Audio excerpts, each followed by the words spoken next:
Yo, a lot of people wrote off the Flipper One back in February. The CEO posted in Telegram that component costs were too high, the economic model wasn't viable, and people started calling it dead.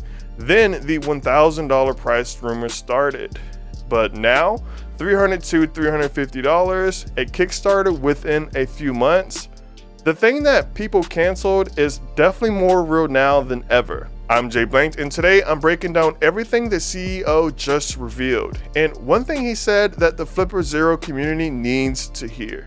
Now let me give you full context because the story here matters. In February, Zhovner posted in Telegram, the first prototype boards have arrived, and his conclusion was pretty brutal. At current memory chip prices, the project wasn't economically viable. He literally asked the community whether to scrape it or go all in, and people panicked. Forums started speculating. Someone suggested just raising the price, and Zhovner replied, well, would you buy a Flipper for $1,000? And that quote spread everywhere as a leaked price point. He was being rhetorical. The community took it literally, and that's been the $1,000 rumor ever since. Now we have an official interview with a target price and a Kickstarter timeline confirmed. So let's go through what this actually means. We'll talk about if it's worth backing and what the CEO said about his own priorities that I really think tell you everything you need to know about where this community is headed. Let's start with the price. $300 to $350 is the target, and I have to be specific about how that number works because Zhovner was very direct about this. That price is not guaranteed. It depends entirely on how many pre-orders the Kickstarter hits. We aiming to the 300, 350 in the perfect scenario. And to achieve this price, we will need a significant start forecast. So probably to achieve this price, we will need to reach the significant amount of pre-orders on the Kickstarter. Here's his exact logic. If they get a massive pre-order number, they can bulk order chips from manufacturers at scale and lock in lower pricing. We all know the RAM crisis is very real, and he said the only way to get normal prices is to plan your demand on years upfront. So if we pre-order less devices, the price of course will be bigger.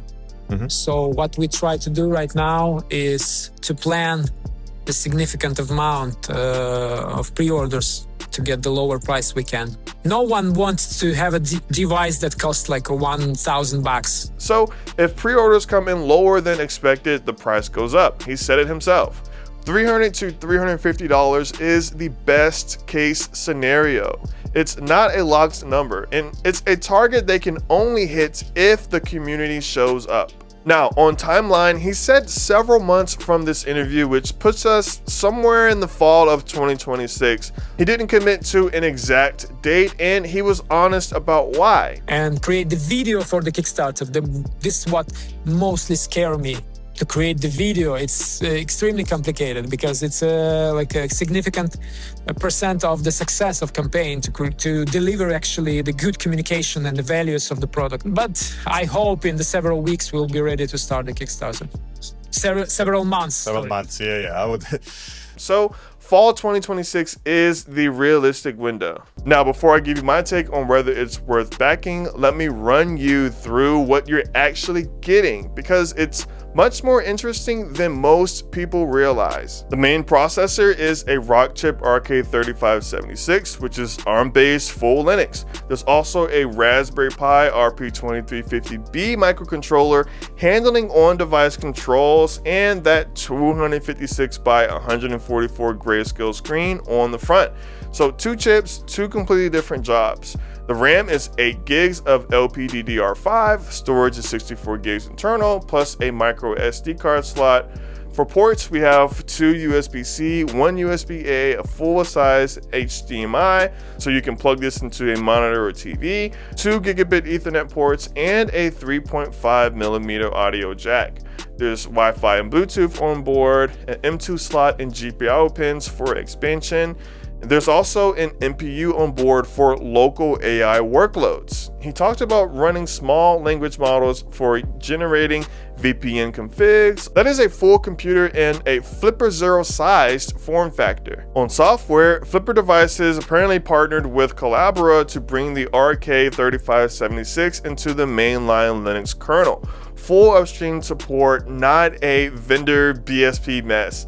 And the OS philosophy is simple. I don't want to introduce to the normal civil people user space tools, which has in the NixOS has. It's very complicated. What I want to achieve in the Flipper OS is that all existing how-to and manuals for the Ubuntu and Debian should work on the Flipper. And yes, he confirmed alternate firmware will exist. Since we try to make the completely open, I believe that lots of alternative distros like alternative firmware on the Flipper Zero will exist for Flipper One. So if someone will be really passionate about this idea, feel free to create this. I think the first thing we'll see is Kali Linux on Flipper One. That's probably gonna be the first thing that somebody implements. Now here is the thing that Flipper Devices said explicitly, and I want to be clear about this because I still see people confused. There is no NFC reader on the Flipper One, no RFID, no sub-gigahertz radio, none of the layer 0 stuff the Flipper Zero does. If you're expecting to clone key fobs, replay garage signals, or scan RFID cards, that's still the Zero's job. The One doesn't touch any of that. What the One does is layer 1, which is IP networks, Linux software, VPN gateway, Ethernet sniffer, USB network adapter, local AI, network pen testing. Totally different attack surface. These are not competing devices, they're built for different problems. Now, if you want the breakdown the moment the Flipper One Kickstarter drops, make sure you are subscribed. I've been following this since day one. Now the real question, is $300 to $350 the right price? Honestly, for the hardware alone, yes. The Flipper Zero is $199 and does layer 0 out of the box. The Flipper One at $300 to $350 is a pocket Linux computer with 8 gigs of RAM, dual gigabit internet, Wi-Fi, HDMI out, M2 expansion, local NPU. Like, you're not buying that to clone key fobs. You're buying it as a portable network lab, something you throw in your bag and have a full Linux workstation anywhere. For that use case, the price makes sense, but here's the part that I can't ignore, and it's not about the hardware at all. It's about the Flipper Devices team. The Flipper Zero hasn't received a firmware update in almost 7 months. Their Discord has no Flipper Devices staff present. Pull requests on the GitHub have been sitting open for months with no review. And their marketing and social media person has been publicly going after other creators in this community that are pushing the Flipper Zero. People like Talking Sasquatch and Zero Day on their own social media, publicly, from a company account. That's not a rumor, that's documented behavior from a company that built its entire brand on community goodwill. So when I look at whether the Flipper One is worth backing, I have to weigh that against the fact that the team has been absent from the community that they already have. Now here's the piece that I think is most important, and I'm going to let Zhovner say it himself because his own words tell the story better than I can. In his interview, he was asked why he didn't just make a Flipper Zero 2.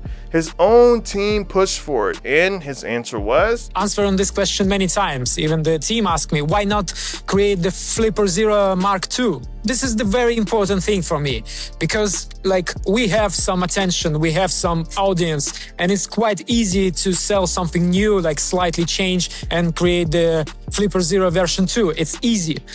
But I believe that it's really important to do things that you really care. So he builds what interests him, and he said this multiple times. That philosophy is exactly why the Zero community has been sitting without a firmware update for 7 months. So he moved on, and the Flipper Zero is dead to him. He's already moved on to the next thing. My next plan after the hardware is to go to the software, but it's a little secret yet.